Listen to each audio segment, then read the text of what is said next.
All right, good evening and welcome to the November 18th, 2025 meeting of the Hickory City Council. At this time, I would like to ask the Reverend Melissa Sparks from Unitary Universalist Church of Catawba Valley to the podium for our invocation. I would ask if you're able to please stand for the invocation and remain standing after the invocation for the Pledge of Allegiance. Reverend Sparks, thank you for being here this evening. Thank you for having me. Spirit of life and love, known by many names and beyond all naming. In this city, we share some of our immigrant neighbors, those who harvest our food, prepare our meals, build our homes, and care for our families, carry heavy worry today, unsure if it's safe to step outside, unsure if separation from loved ones might come without warning. Some of our unhoused neighbors wonder where they will sleep tonight, how cold it will be, whether they will be safe. Some of our neighbors living paycheck to paycheck wonder how they will cover the mounting bills and still care for those who depend on them. Spirit of compassion, open our eyes to the full humanity of every neighbor and remind us that each life has inherent worth and dignity, not up for debate.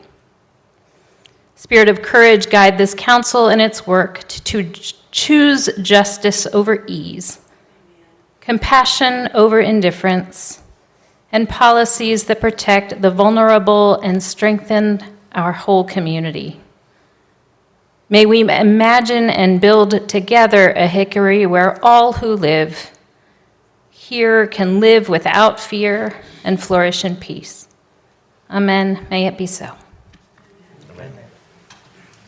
I pledge allegiance to the flag of the United States of America and to the republic for which it stands, one nation, under God, indivisible, with liberty and justice for all.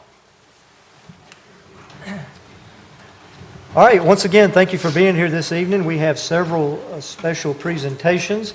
First off, I would like to recognize and call to the podium our good friend, retired United States Marine Corps Colonel Tim Herndon. Colonel, thank you for being here this evening. We appreciate you. My pleasure. Thank you, Mr. Mayor, and thank you for this recognition. It's an honor, but I'm really humbled. As with other people, I was just a medium to produce this Veterans Memorial. There are many people that took part, from Robert Brisbane, who had the vision some years ago, to many members of our city, lodge members as well, that gave freely of their time and expertise, from Gary Gant, Rick Berry with architectural design and general contracting.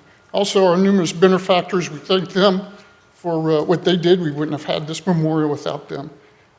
Also, it's a pleasure working with the city, in particular leadership, City Manager Warren Wood, Randy Miller, and Brian Fraser.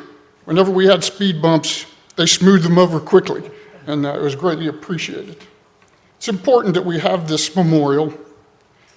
It's a physical reminder of the sentiments of this city in caring for our veterans.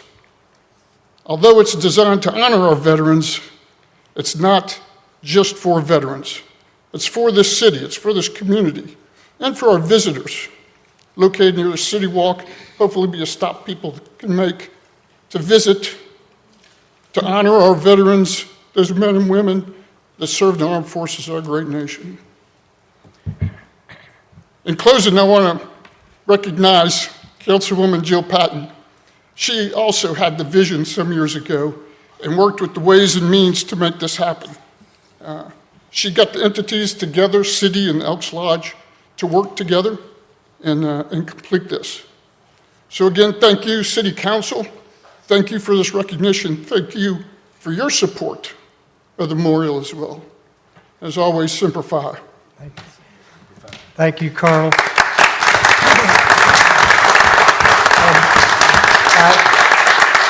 I understand that the Colonel has another engagement immediately after this, so he will be departing with us. But we do want to thank you especially for coming tonight. And for those of you that don't know, the city partnered with the Elks Lodge on November the 11th on Veterans Day, and we dedicated a new memorial in front of the Elks Lodge And if you haven't seen it, it certainly is worth going by there and seeing. It's a beautiful memorial, and it will be there for some time to come. So thank you again, Colonel, and thank you to the Elks Lodge for their partnership. Thank you, Mr. Mayor. Yes, sir. Thank you. All right, next on the agenda is proclamation for National Hunger and Homeless Awareness Week. At this time, I would like to ask John Hall. He is the Salvation Army Social Services Program Manager. If he would please come to the podium, and I'll read and present this proclamation on Hunger and Homeless Awareness Week. Mr. Mayor, if I can also invite any members or staff or volunteers from the Hickory Soup Kitchen, I've invited them. So Yes, sir. anyone's Yes, sir. here. Mr. Austin could not be here tonight, but he said he would try to send a representative. But if not, I will. Any members of the Soup Kitchen volunteers are certainly welcome. Okay, I just want to definitely. All right, this is Hunger and Homeless Awareness Week, and this proclamation states that whereas, excuse me, for more than 25 years, the National Coalition for Homeless and National Student Campaign Against Hunger and Homeless have sponsored National Hunger and Homeless Awareness Week. And whereas the purpose of the proclamation is to educate the public about the many reasons people are hungry and homeless, including the shortage of affordable housing in Catawba County for very low-income residents, and to encourage support for homelessness assistance service providers, as well as community service opportunities for citizens, students, and school service organizations. And whereas the causes of hunger are complex and interconnected and frequently include poverty and lack of access to education, affordable housing and health care, transportation, employment, and living wages. Whereas the City of Hickory Council recognizes that hunger and homelessness continue to be a serious problem for many individuals and families in Hickory and Catawba County. There are many organizations committed to sheltering and providing supportive services, as well as meals and food supplies to people experiencing homelessness. And whereas the theme of Hunger and Homelessness Awareness Month is Speak Up, for those who cannot speak for themselves, for the rights of all that are marginalized. Now therefore be it resolved that the Hickory City Council hereby proclaims November the 16th through the 22nd, 2025 as Hunger and Homeless Awareness Week. Now therefore be it resolved that I, Hank Guest, Mayor of the City of Hickory, on behalf of the Hickory City Council, do hereby proclaim November 16th through 22nd, 2025 as Hunger and Homeless Awareness Week in the City of Hickory, North Carolina, and the City Council encourages all citizens to recognize that many people do not have food and housing and need support from citizens and private, public, nonprofit services entities. This proclamation on the 18th day of November, 2025. And I'll present this to Mr. John Hall. Thank you, sir.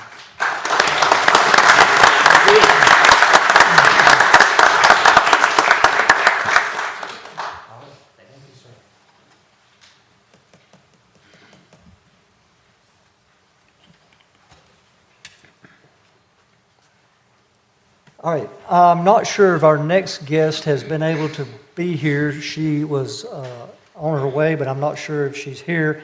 I'll ask before we get started, is Miss Patricia Campbell, the Director of Maternal and Infant Health from March of Dimes. Was she able to be here?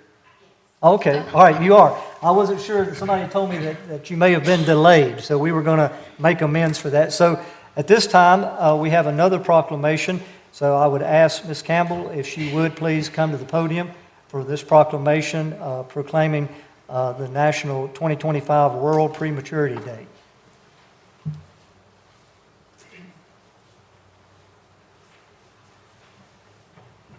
Thank you. I'm glad you were able to make it. Where did you come from? Actually from Charlotte. Oh, okay. All right. All right. Whereas families face I have to get over near the microphone. Whereas families face serious health risk, and March of Dimes fights their health by supporting research, leading programs, and providing education and advocacy. Whereas March of Dimes has developed a collaborative model to study and prevent premature birth through groundbreaking research at 5 prematurity research centers, including the University of Chicago, Northwestern Duke Collaborative.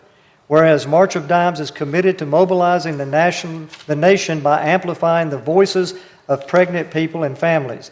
Whereas North Carolina March of Dimes has worked extensively to improve access to prenatal care for all, eliminating maternity case deserts, expanding group prenatal care, increasing awareness of the impacts of implicit bias on maternal health care, and raising awareness of the importance in preconception health as a strategy to reduce preterm birth, infant mortality, and maternal mortality.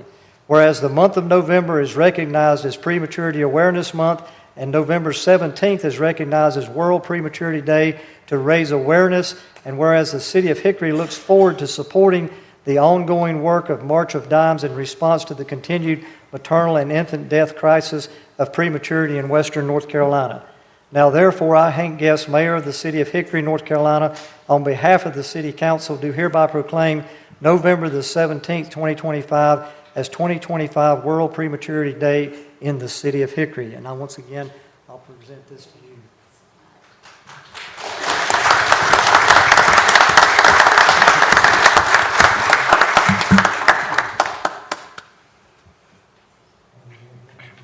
Just thank you so much. We actually are doing a lot in this area, and we're working with Catawba Valley particularly. We have a wonderful chef's event at Rock Barn. It's our annual event up here for fundraising, and it's actually Thursday night coming up. But more importantly, just thank you all for the awareness. That's what yesterday was all about, and the whole month of November, to bring awareness to the preterm birth, infant mortality. One other thing I will just say, our annual report card came out yesterday as well. Each state, we do a report card from the March of Dimes, and unfortunately it was a D, as in dog, D+, on both those accounts for preterm birth and for infant mortality. So obviously a lot of work to do, and it's this kind of thing that brings awareness. So thank you, and thank you, Mayor, for the proclamation. Thank you. Yes, ma'am. Thank you for making the trip from Charlotte here this evening. All right, we have all of our presentations are special, but this one we just had a little reception for our neighborhood college graduates. I think that we had a very, 25 or so?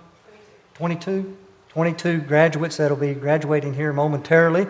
But I just want to make you aware, if you're not, that the city offers this neighborhood college, and you can certainly find out more about that and sign up for the next one at your convenience. So at this time, I'm going to ask our senior communications specialist, Ms. Sarah Killian, to the podium, and she's going to kick off our graduation ceremony. I guess you're the president of the college? Sure, we'll call it that. All right, good evening, Mayor Guest, City Council, Mr. Wood, Mr. Swanson, and of course all of our guests in the audience.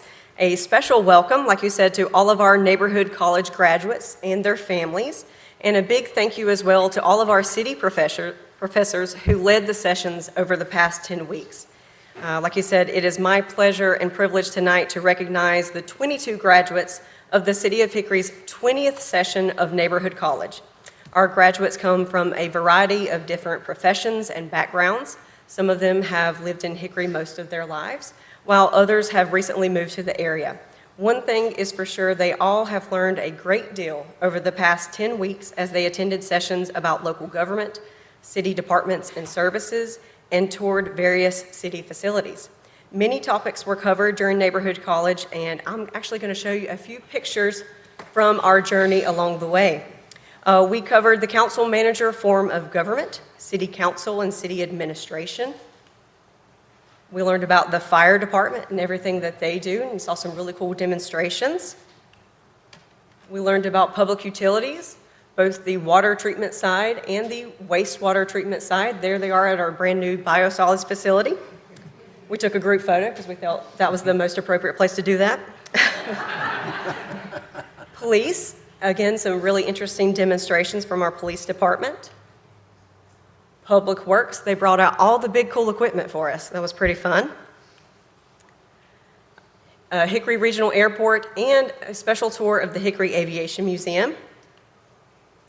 our Office of Business Development, which covers communications, planning, business, and community development, Parks, Recreation, and Sports Tourism, and we ended learning about Hickory Public Library just last night. Of course, I could tell you more about all of these wonderful sessions, but really I'd like to give the opportunity for two of our graduates to share some comments about the program. So I'm going to invite up two of those. First off, we're going to have Ariana Mack. From WHKY. That somehow always comes up. I appreciate it.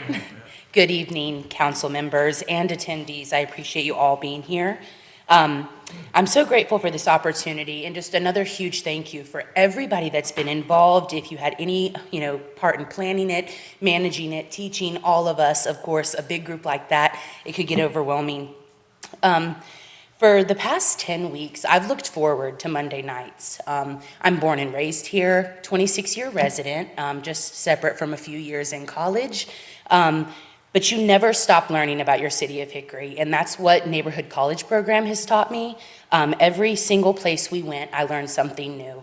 The career that I've chosen, you're correct, Mayor, WHKY, it's about the news coming to you, but who do you call for the interview? Who do you reach out to? Is it Public Works? Of course, first it's always Sarah Killian and Dana Kaminsky, but now knowing and having that personal relationship, getting to walk around with those managers who have the utmost passion for their careers, and it truly showed. I'm walking away with not only 22 new friendly faces that cared enough to join together to learn correct information, but also I'm walking away, those 22 faces, that I'm walking away with knowing those friendly faces in the community, we're now advocates for what a life lived, for a life well-crafted, I talk all day, so, the after hours talking is kind of hard. But of course, it's just 22 advocates for a life well-crafted, and we'll be out in the community ready to answer questions at any time. Thank you guys so much for having me. Thank you, Ariana.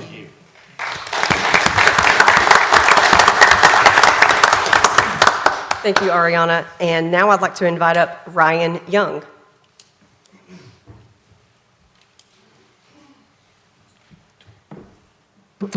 First of all, I want to say what an honor it is to be standing here tonight in front of City Council, the re-elected mayor, and my fellow neighborhood college graduates as we celebrate our graduation from this incredible program. I want to begin by thanking, I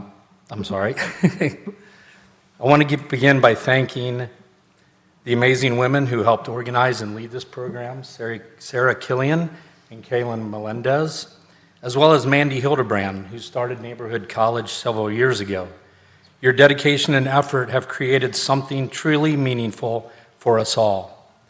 When I was first asked to speak tonight about my experience, I have to admit, I probably wouldn't have even known about this program if it weren't for my best friend. She encouraged me to apply, and I'm so grateful to her for opening my eyes to the city of Hickory, its beauty, and all it has to offer. I also want to thank Councilman David Zagaroli, who represents my ward. I first met him at a local art show by Hunter Spiegel, and we started talking about Hickory, about the city's programs and opportunities for me to get involved. I told him I had recently relocated here from Los Angeles, more specifically Burbank, California, and had been active in city government there. He encouraged me to get involved here, and that conversation really started something. Today, I'm proud to say that I serve on both the Recycling Advisory Board, led by Andrew Ballantyne, and the Community Appearance Commission, and I've only lived here just over a year. Before that, I was also a teacher with Hickory City Schools, so this city has truly become home for me in so many ways. Now, as for the Neighborhood College Program, what an incredible experience this has been. I can't speak for my fellow graduates, but I can say I've learned so much about how the city operates, the people who make it run, and the tremendous potential Hickory has for the future. Growth can sometimes feel daunting, but I believe Hickory is on the right path, a path guided by intelligent, caring, dedicated people who truly love this city. We often hear Hickory described as being tucked between Asheville and Charlotte, but anyone who's lived here knows Hickory is its own city. With smart, intentional growth, Hickory has the potential to rival those larger cities while keeping its unique charm and strong sense of community. Pardon the pun, but we cannot forget Hickory's strong roots and what started here with the furniture industry, the upholstery industry, and many other things that allowed Hickory to become what it was and what it still can be. I'm proud to be a citizen of Hickory, proud to live here, to serve here, and to be part of what's coming next. The neighborhood college program is something I think everyone should experience, not just newcomers like me, but lifelong residents too. It gives you a deep appreciation for the city's function, from water and waste management to fire services, police, parks, planning, and everything in between. The citizens of Hickory are truly fortunate, and I, for one, am excited to continue being involved to help communicate, promote, and support the programs that make this city great. Yes, growth can be intimidating, but with the intelligence, care, and vision of the people already in place, Hickory's future is bright. As the city's slogan says, life well crafted. This program has been life-changing for me, and I hope it continues to grow so that many others can experience what we have experienced. Thank you. Thank you, sir.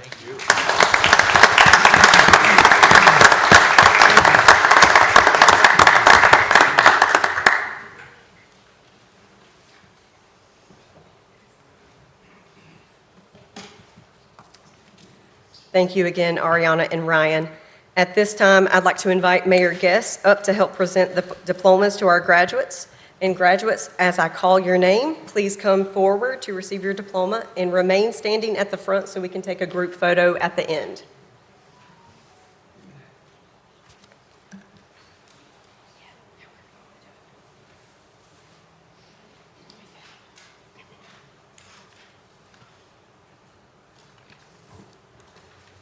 Now for our 2025 Neighborhood College graduates. Adil Abdumalik. You come up.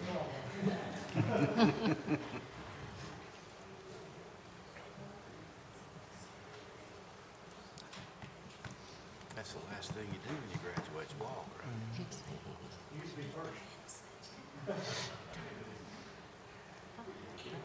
All the circumstances. Rebecca Alt.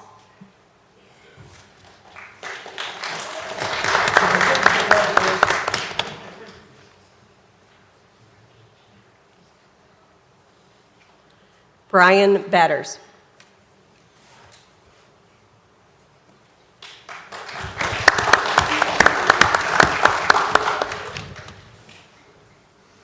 Diane Barron.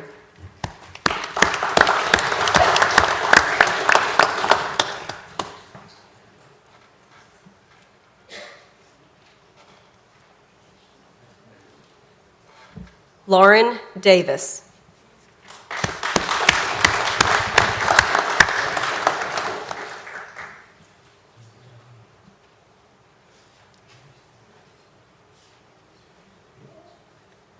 Linda Gensheimer.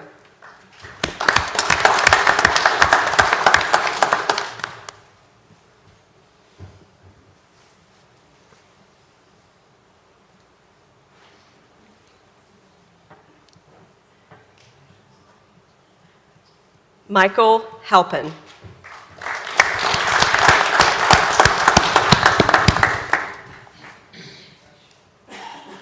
Julie Huffman.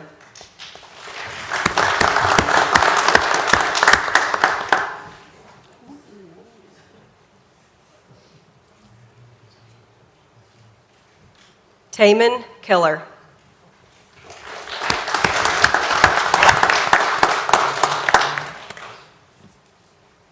Ariana Mack.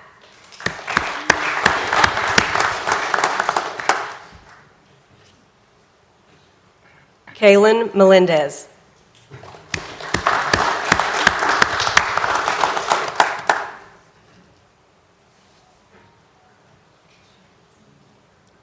Raquel Michelson.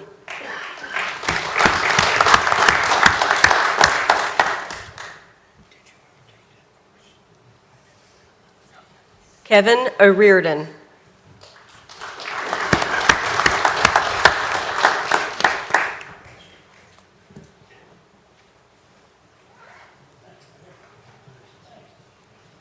Michelle O'Riordan.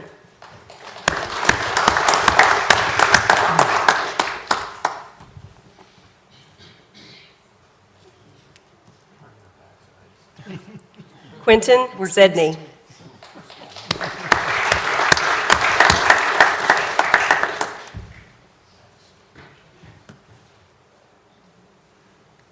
Gail Smith.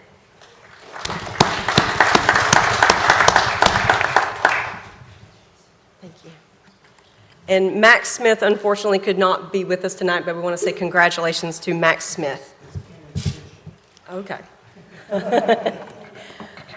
Melissa Sparks.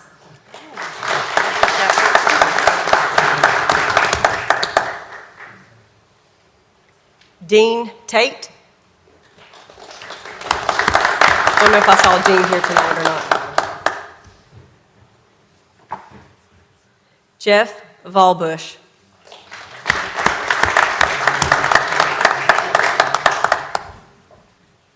Meredith Willis.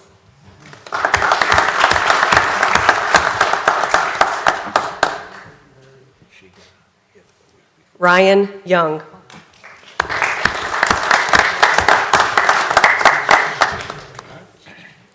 Again, let's give these neighborhood college graduates a round of applause.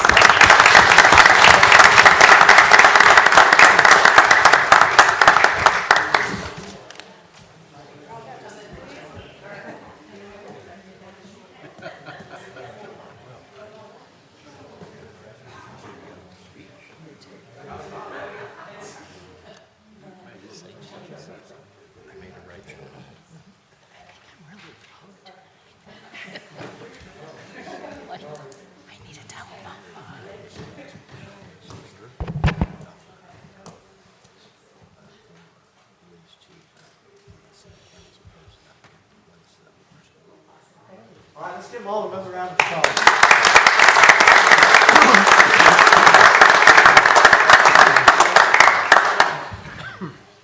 Nice meeting you. So we're gonna take about a minute or so pause here.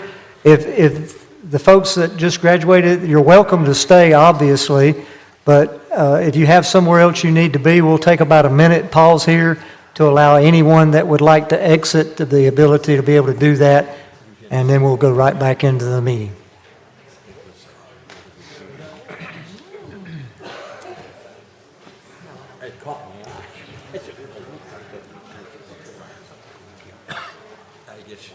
You're never too old.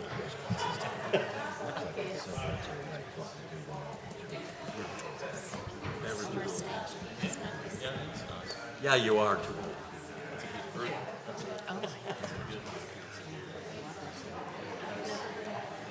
No, Brian, yeah. Have you ever done it? You did a great job. All right, for those of you that maybe didn't know about neighborhood college, there's certainly opportunities for future neighborhood colleges. We want to encourage you to sign up and to attend those. Every time that, I think I've been to all 20 of them, maybe, I can't remember.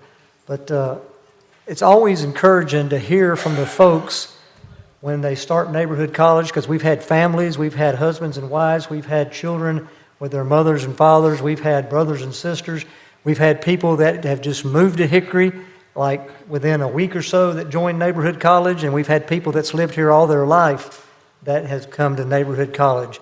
And it's amazing to hear the stories of where they came from and how they got here, or they've lived here all their life, and how they learn, no matter how short of time they've been here or how long of time they've been here, how much they learn from our neighborhood college.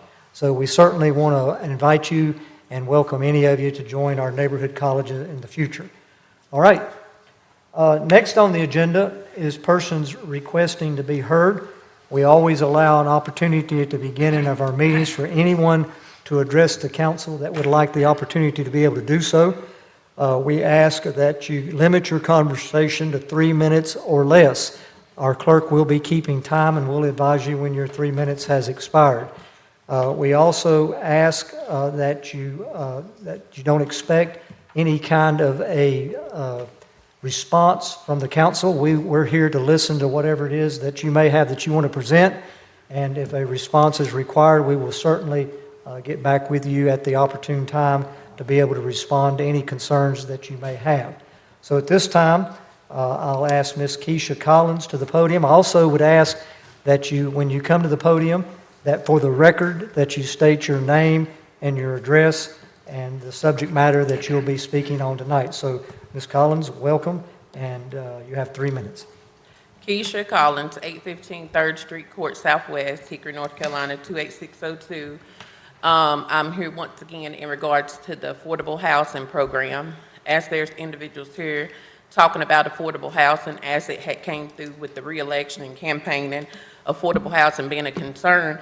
So I just wanted to bring concerns that before you all proceed with other affordable housing issues, then I think you all should accept, the city of Hickory should accept accountability for the failure in the affordable housing program that I closed in. And I don't appreciate, continuously being silenced by Mr. Swanson with the 2 previous cease and desist letters. Every time I try to follow proper protocol and reach out to the council and to the Ms. Miller, like I was instructed to do so, it always resorts back to Mr. Swanson. So the proper protocol is not being followed. And even in the past, when I went to Mr. Councilman Freeman in regards to concerns, and he was trying to help us, it created a hostile rapport between me and him because he was being silenced, well, in my opinion. So I just want the city to be held accountable, look at the contract. The contractor is, he wasn't licensed when y'all contracted with him to sell the homes. Y'all are still allowing him to sell the homes, and he is in breach of contract. So, I just simply want some kind of accountability from the city of Hickory, and I don't know why the mayor has been the one responding to everything when it's supposed to be the community developers.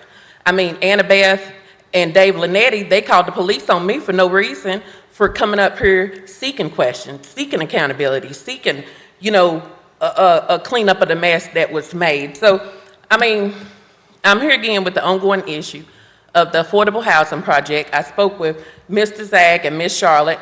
They informed me at the library that they thought the city manager was working with me. I've never received any conversation or communication from the city manager, so I'm just wondering, why is the mayor interjecting in something that really you have no business dealing with? But you have been the point of contact, you have been the respondent, you have been the go-to, and that's not the proper chain of command. So I'm just asking for accountability from this point on, and I'll keep coming back until someone's held accountable. All right, next is Lynn Dorfman.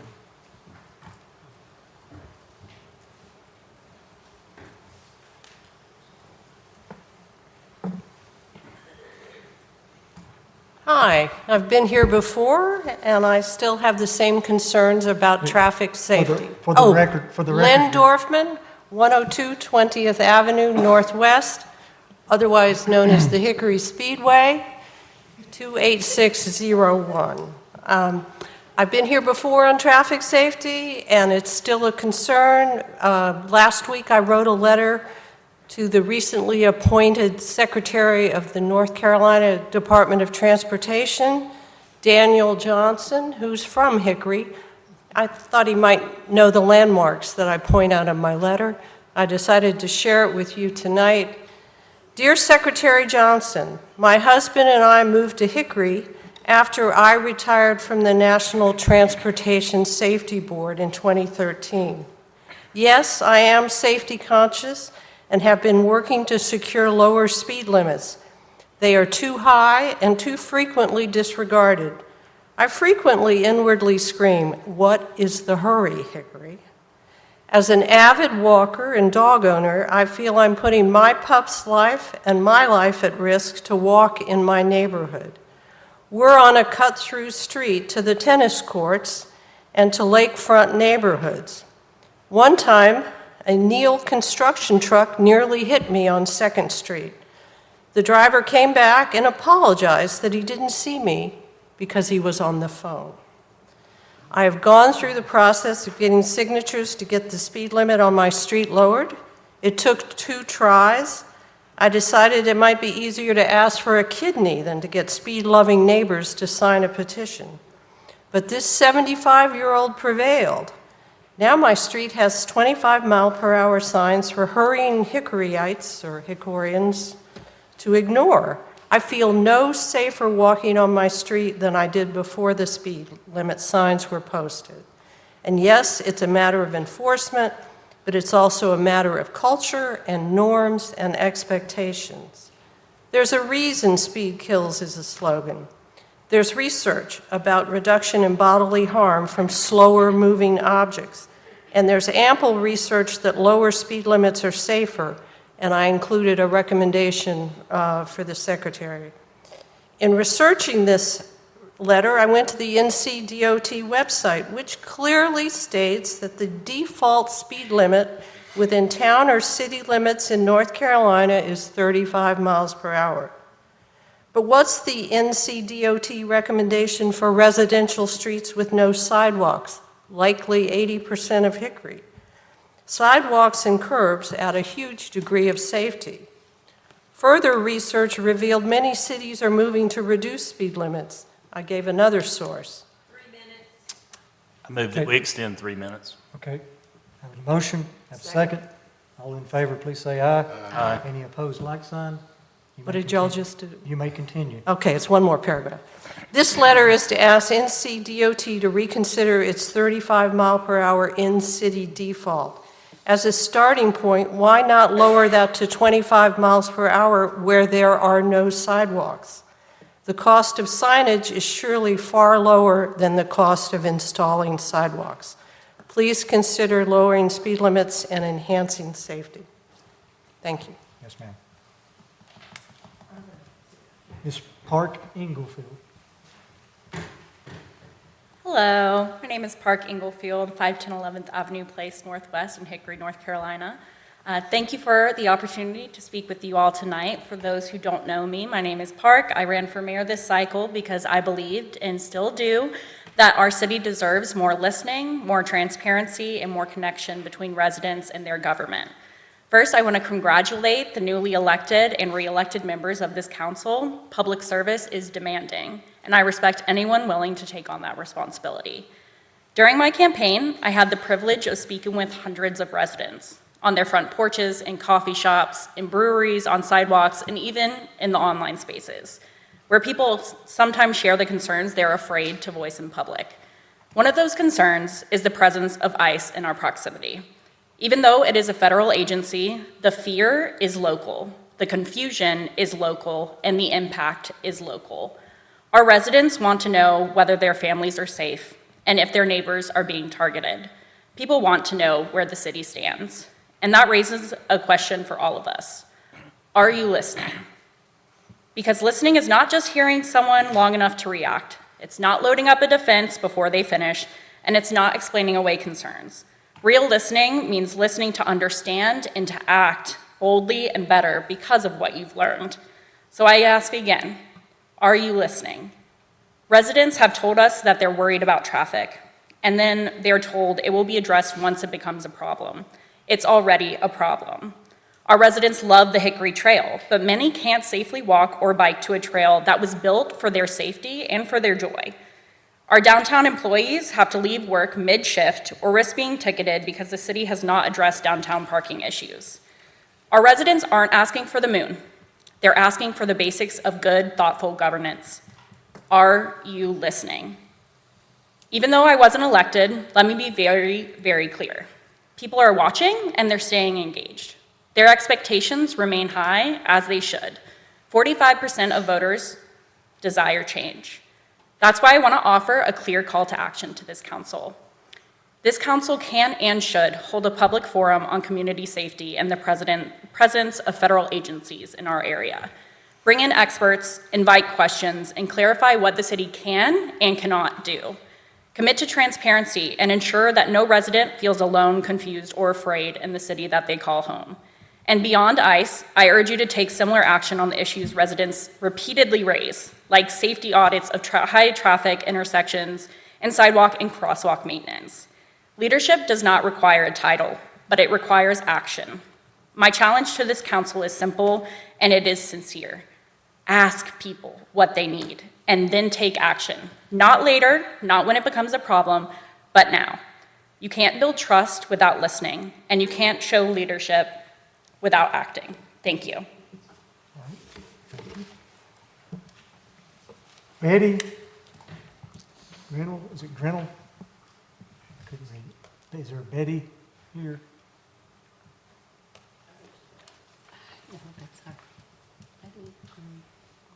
Green? She left? Okay. Okay. All right, is there anyone else present in the audience that would like to address the council this evening? Please come forward and state your name and address.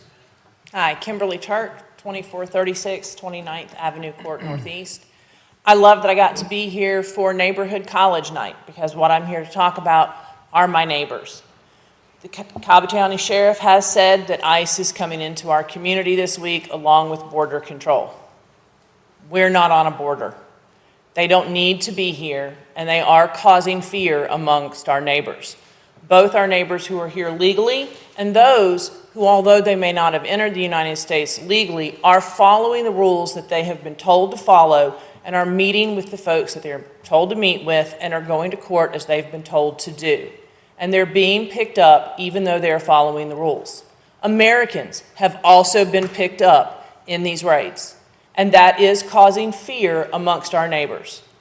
I have school children who are scared to come to school.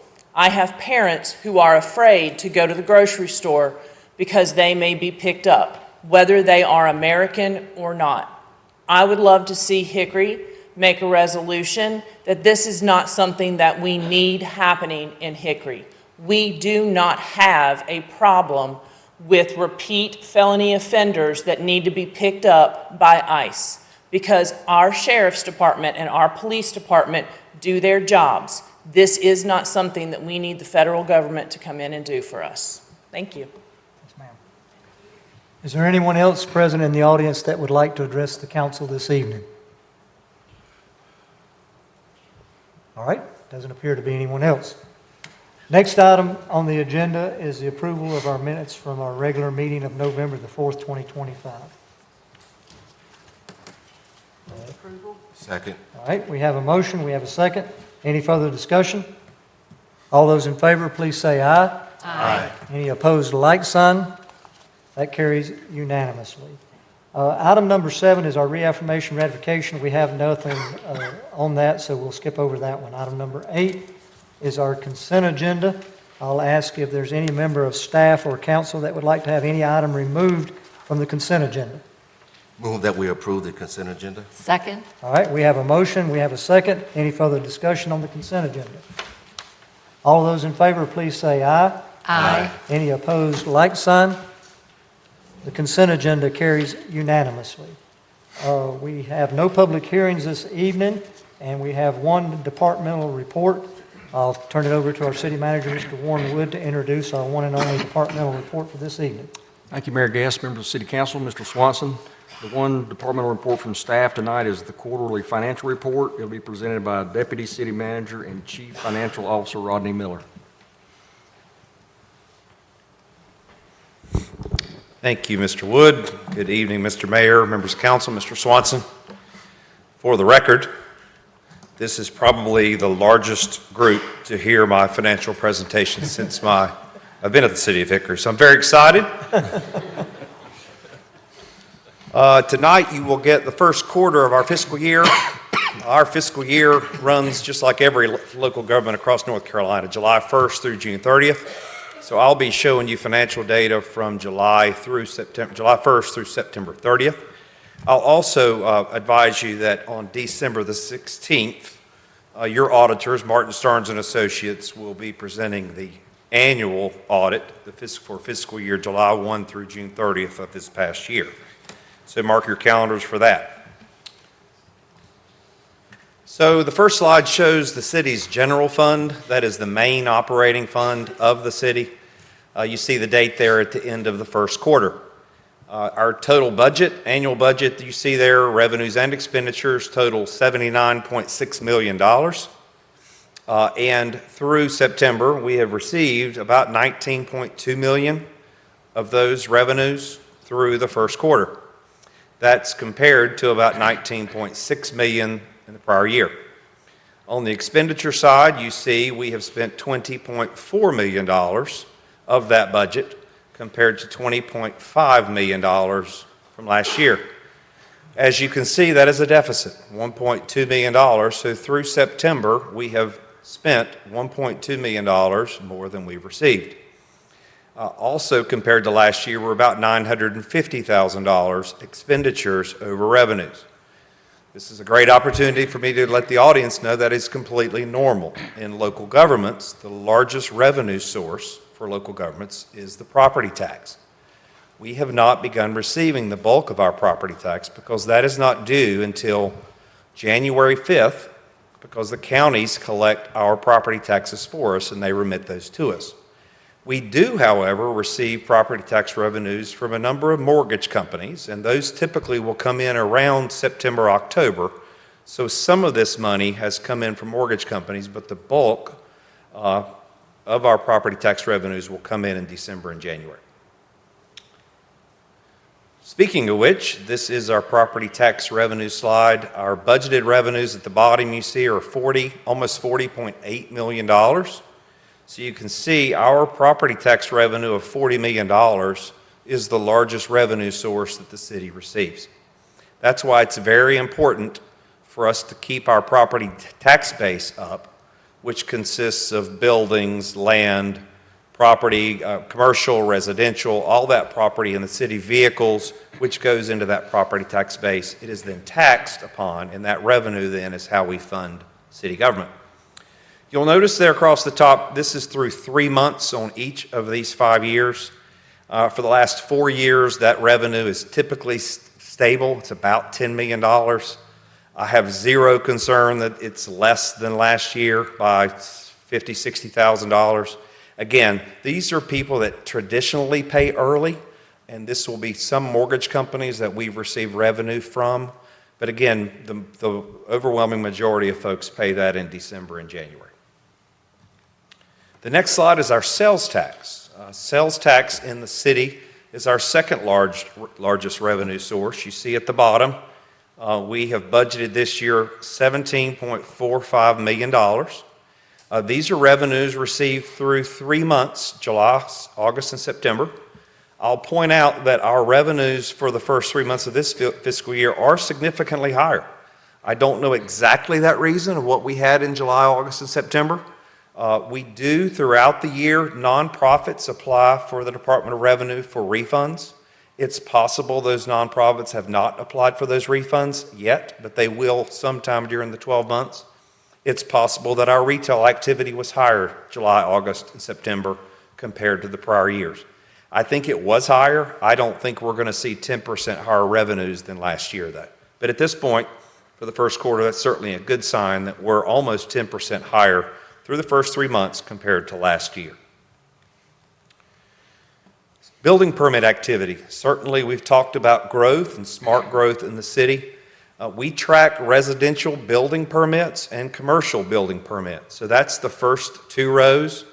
You'll see residential building permits compared to last year. So in the middle column, that's what we have received so far this fiscal year. Again, July through September compared to last year. Almost a 10% increase in just the number of permits. We have had a 14% or 10 permits fewer than last fiscal year at this time. What's more important is the value of those permits, because if that property is taxable, again, nonprofits and or churches, those building permits are not taxable, but the rest of the property and building permits are taxable, which then turns into property tax revenue for the city. So we'd like to see those values increase. You'll see there on the residential side, we're almost at $30 million for the first 3 months of this fiscal year compared to about $25 million last year, 19% increase. You'll see at the bottom the different residential property throughout the city, but then let's go to commercial value. We've had a pretty good tick for the first quarter so far of almost $44 million in commercial value that we have received so far this fiscal year. A few of those I've put down below. I want to caution on the residential side, so I've put the residential projects that are currently active. Obviously, each of these projects are not going to produce those number of homes in 1 year. Oftentimes, this could be 3, 4, or 5 years for a full build-out. I'll show your attention to Stonebrook. That is subdivision increase, or has been approved, but it's been sitting still until the developer moves forward. That is off Catawba Valley Boulevard. But I will point out that some projects, for example, Cool Park, the Red Barn property, Cedar Village, Tennyson Crossing, and the Blueberry Farm, those projects have just started grading. So over the coming months and years, we should start seeing homes prop up, and then they'll get a tax bill once someone occupies those homes. That's another point, that just because the house is built doesn't mean we get revenue from that. So those need to be sold, get on the property tax rolls, and then we start getting property tax revenue. The last thing I'll say about the residential building is that it is, one good thing about that, in addition to growth, is it's spread throughout the city. It's in all 4 quadrants of the city, which again makes that option available for folks that want to switch houses or move here to find a home. Some of the commercial properties, I'll point out, the Honda dealership, they're on Highway 70, is going through a $7 million expansion. That's part of this $43 million here. We're getting 2 new Guthrie's Chicken Fingers stores, which I've never been, but I hear they're good. 2 Murphy's gas stations, and a second Whataburger. We have 2 hotels, one that I'm told opens the end of this month, I believe, and the other one after the first of the year. That's the Hilton and the Marriott. And then we have talked to 111 Main, which is the residential apartment complex right next to us where the courthouse was. We have been told they're starting to ramp up and starting to send us final plans on that project soon as well. And then finally, the city's largest project that was announced a year or 2 ago, Microsoft, they have certainly graded out there off of Highway 10, and we're looking forward to that project adding tax base to Hickory as well. Our other fund I wanted to highlight tonight is our water and sewer fund. This fund is fully funded by user fees. So your water and sewer bills, if you live in the city limits of Hickory or have your business, those water and sewer revenues completely fund the operations within the water and sewer fund. You'll see that budget here is a little over $42 million. A little over $42 million. We have received about $13.4 million so far this quarter and spent $12.2 million with a $1.1 million revenue over expenditures through the first quarter. Again, fairly normal. These fluctuate, but this fund is solid and sound, and I don't expect any issues with this particular fund going forward. Finally, my last slide, I'm required to report to you the city's investments. Our weighted average yield, so the city has idle funds. So we have accumulated about $114 million in investments across all funds. This includes future capital funds. These are fund balances in all the appropriate funds for the general fund, the water and sewer fund, the solid waste fund, the airport fund. So that's an accumulation of all of those funds combined. We have received through September a little over $1.1 million in interest income. We're sitting just under 4% on a weighted average yield basis, which is certainly better than years ago that I've had to report, but we're still hanging on in the high 3s. The feds have started lowering interest rates, so obviously the 10-year treasuries are going to come down, and the shorter term investments that we have will start declining, I predict, especially over next year, but we will try to maintain that rate, that our interest rate as long as we can. That's broken down into, for the audience, local governments like Hickory are relegated to certain investments that through the North Carolina Department of State Treasurer's Office, they have what's called the Local Government Commission, which is a resource for cities and counties across North Carolina. Part of that is a statute that the North Carolina has adopted, statute 159-30, which dictates where cities and counties can invest their funds. We are not allowed to invest our funds in the stock market, but we can invest in government agencies and government treasury securities, which is primarily what we do.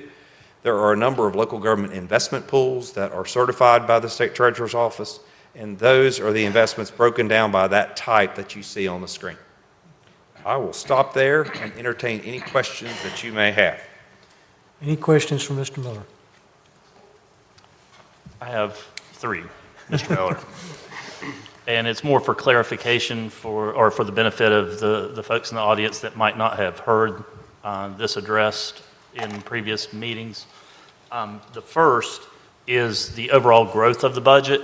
And, we are not insulated from inflation, obviously, and that has been running rampant for the past several years. Can you speak to kind of the primary drivers of the growth in our budget over the past, let's say, 5 years? As the neighborhood college folks probably witnessed, staffing is very important to us.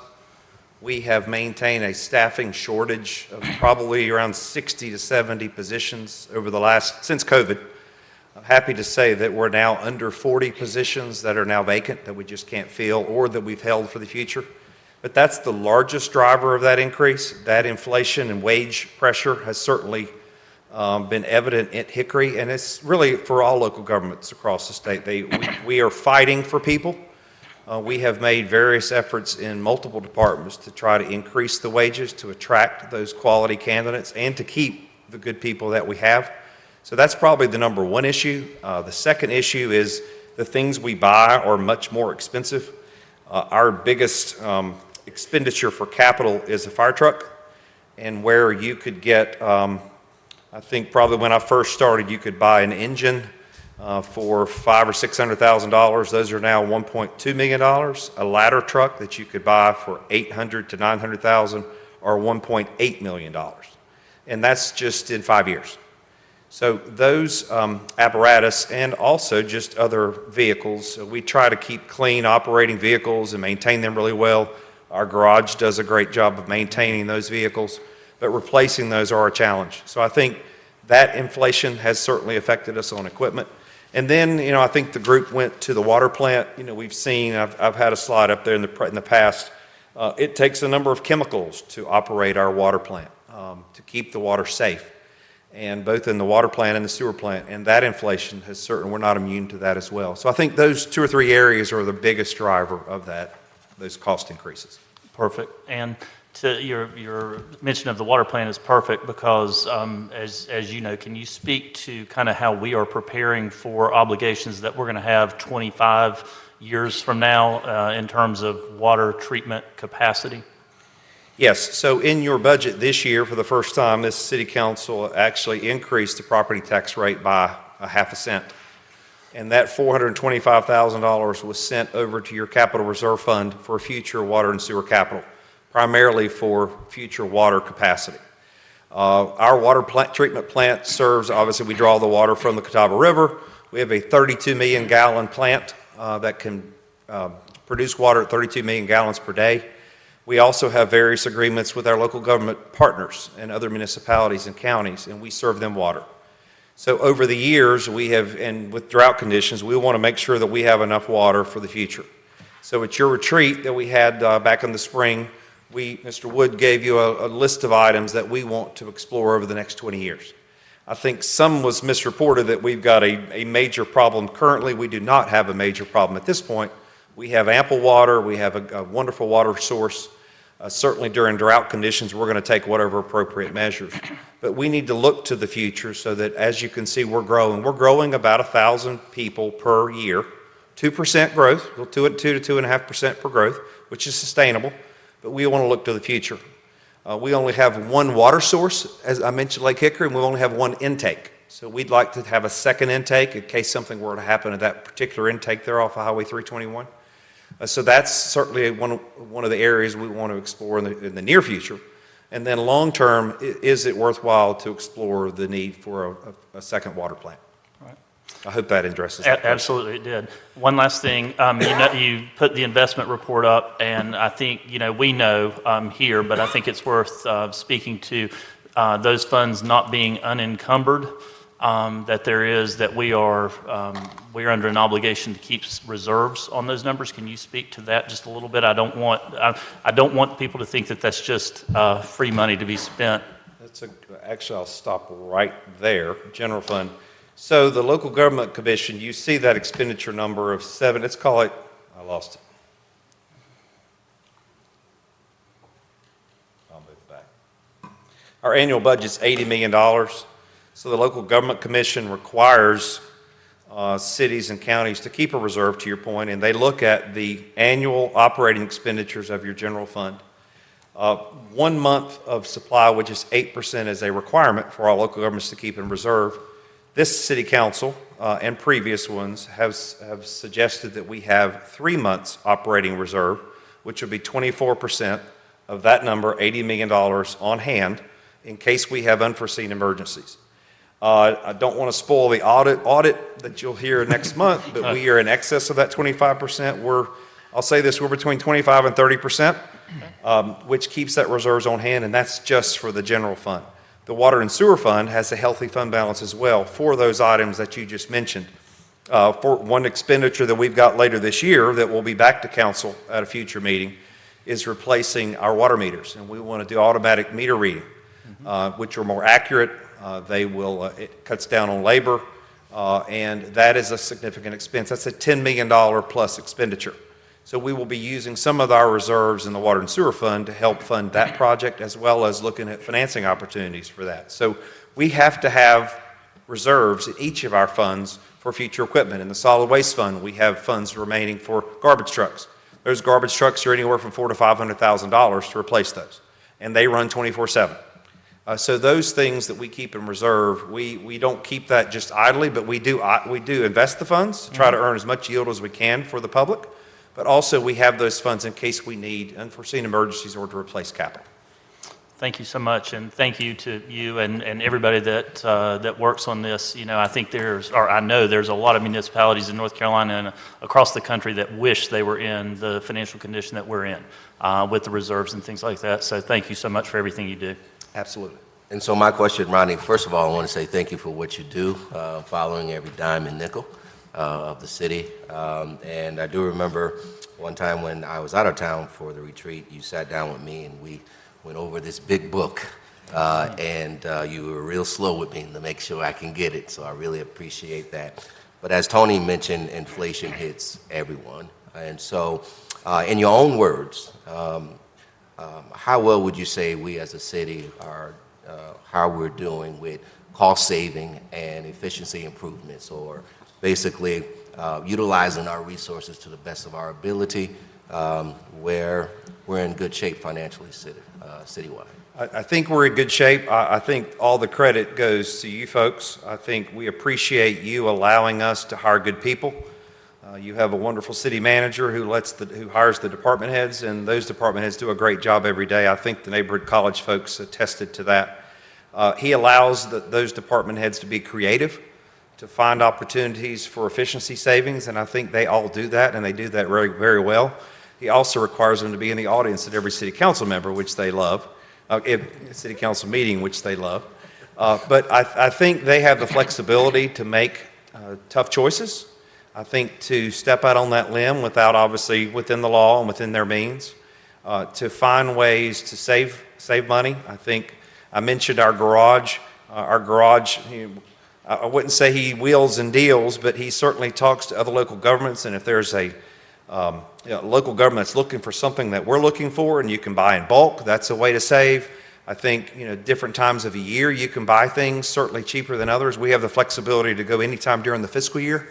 A lot of folks, for like our technology purchases, we buy in bulk. So if you're buying new computers, you go ahead and put that order so that when those funds are available in July, you go ahead and make that order. So I think buying in bulk, I think allowing department heads to make those efficiency decisions. And then I think just the fact that you've got good people doing good work and watching those dollars and trying to provide services to the public at the cheapest cost as possible without dropping the service level. And I appreciate that. And the reason being, the way that I've been taught, whether in ministry or in life itself, it's a poor frog that doesn't praise his own pond. And so I do know that in life there's negativity attached to what we do as leaders, as well as there's some positive things. And I think that's a positive thing that we certainly need to accent in our community. I appreciate that. Sure. And I would welcome, as the mayor said, we only had 22 in neighborhood college, but I would rather that be 2,000 people that came and saw what we did, because the folks that really work for your city government, they care about their job and they do a great job. Sure. I had a comment. Again, thank you. I think we're always impressed with, and I've only been on the council, I guess I'm in my second term, but we've had some challenges, and the way that they've been overcome, you could just see the foresight and planning. So we know about the challenges, we know what we've done in the past. What do you see as our budgetary opportunities, and how are you planning to capture some of that in the future? Well, I think, funny you should say that. In the next couple of weeks, we're going to start budget planning for next year.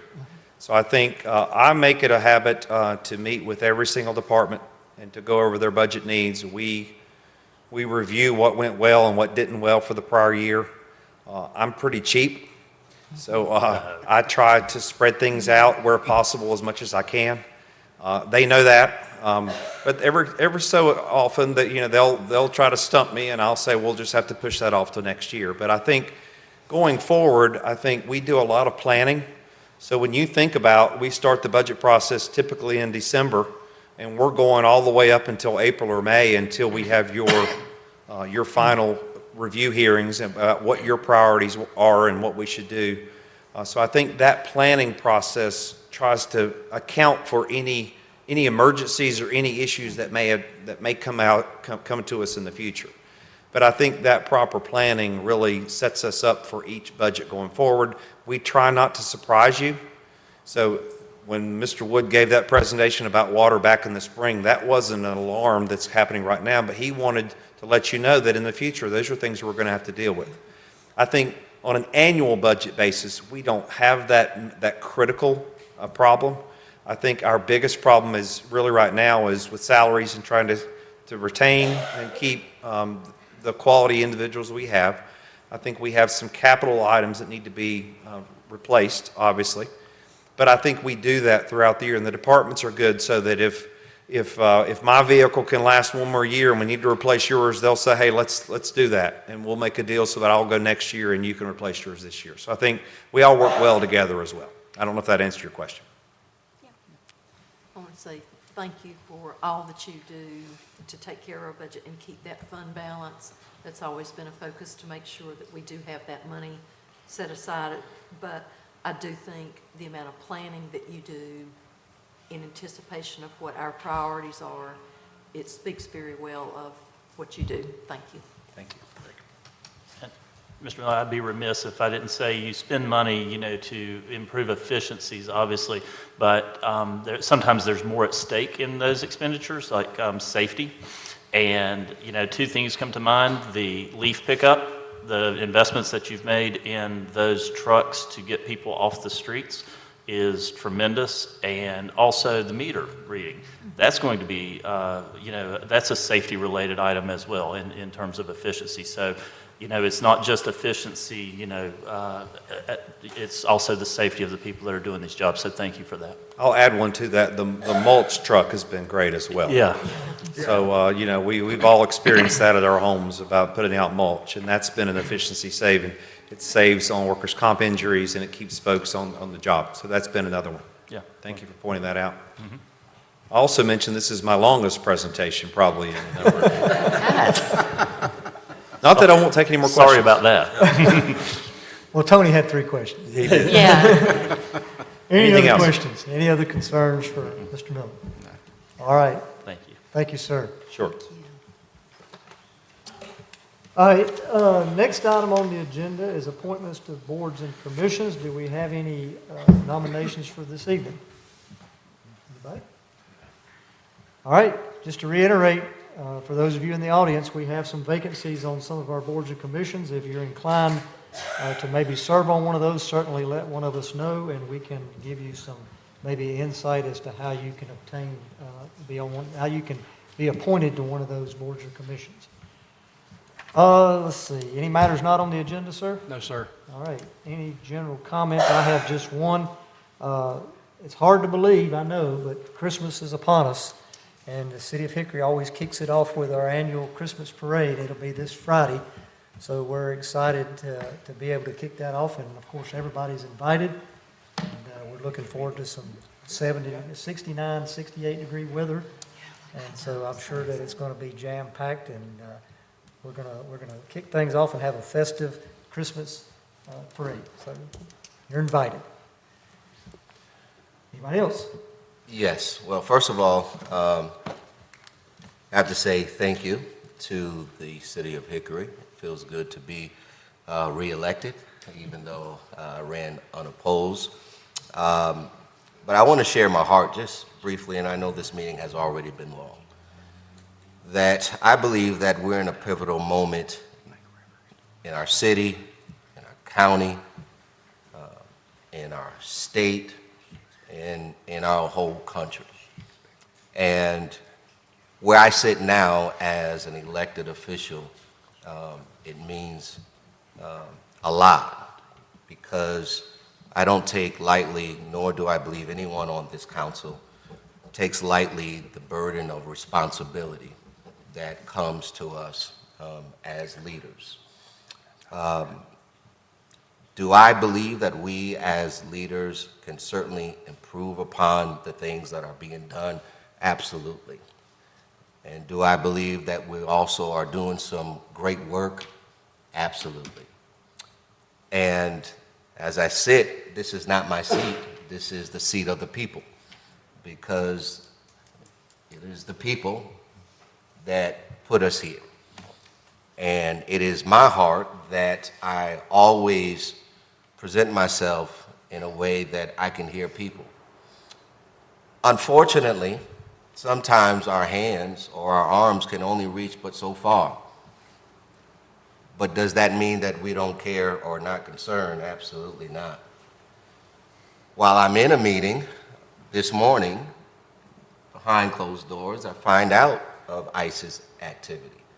I immediately called the city manager, and he got in contact with the chief of police. They assured me that the Border Patrol, thank God, that no incidents took place in our city the way that it has in other cities. I don't think we should take that lightly.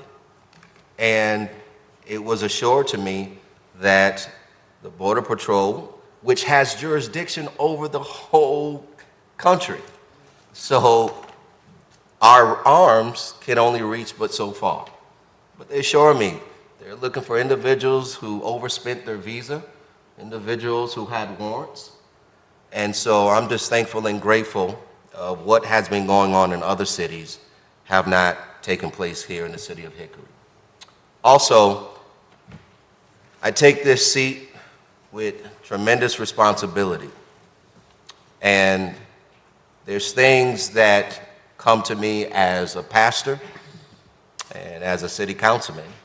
I'm a pastor first who happens to be a councilman. And I want to share with the community my heart, and hopefully I can be very clear. It does not reflect any of the opinions and the convictions of the council.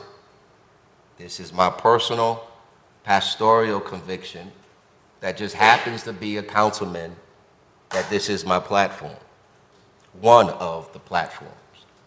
And I'm glad that I am where I am, so I can also imagine the struggle that our county commissioners are facing with as well. I'm just glad I'm not in their seat. However, I do want to stress that you are invited to attend an informational meeting regarding the proposed county school merger, November 20th at 6 p.m. at Northview Middle School. Speakers will be myself, Dr. Kirkman, Catherine Truitt, and other PTA or parent and Teachers Association members that will be present. The reason why I'm lifting this up as I reflect of being reelected, there's four major fields that are vital roles in shaping our society. One of them is faith. And faith simply, in its simplest form, is when we seek to become the best version of ourselves, to become the best people that we can become, and to do good. The next thing that shapes our society is politics, who I'm a pastor who happens to now be in a political arena. And our responsibility as policymakers is so that we can prevent and resolve conflict by making collective decisions. I believe we do that to the best of our ability. But the third one is also important, which is education. And education, in its simplest form, I believe, reduces inequality, and it ought to also promote social class mobility, which means education should put us in a place that gives everybody a fair hand. That's why, as a pastor who happens to be a city councilman, is very concerned about what's coming down the line. My conviction is also, the other one is economics. And simply put, economics affects us all, and it has influence on our standard of living. And all this should be involved as it relates to us making decisions. I'm saying to the community that as a leader, if the decision is made that affects our children, I just want to know, is this the best answer in consolidating all of our schools? And we just want evidence that it's best for our students. Because if it happens, it affects our students one way or another who's in the city. So I just want, this is not reflective of the council, but I will be more vocal and visible, and we just want evidence of what's the best decision to be made for our county and our city. That's all. Anyone else? Well, one thing we talked about, not on the agenda. Yes, sir. This Friday after the parade, we have a football game at Hickory High School. Next step in the next state playoff game. So, and our girls also just won the volleyball title in the state. So the football team's working on another one for them too. State championship. Come out and support the kids there. Hopefully some of them will be over in the parade. I think the band's coming. The Key Club will be there, I think. So. Ought to be a big day for Hickory and on Friday. All right. Last item on the agenda, we'll be going into closed session. Make a motion that we go into closed session to approve the closed session minutes from October the 7th, and also to consult with our attorney in order to preserve our attorney-client privilege. So make a motion that we go into closed session. So moved. We have a second. Any further discussion? All those in favor, please say aye. Aye. Any opposed, like sign. All right, ladies and gentlemen, thank you for being here. We'll come back after a closed session and take care of any business as needed. We just want evidence.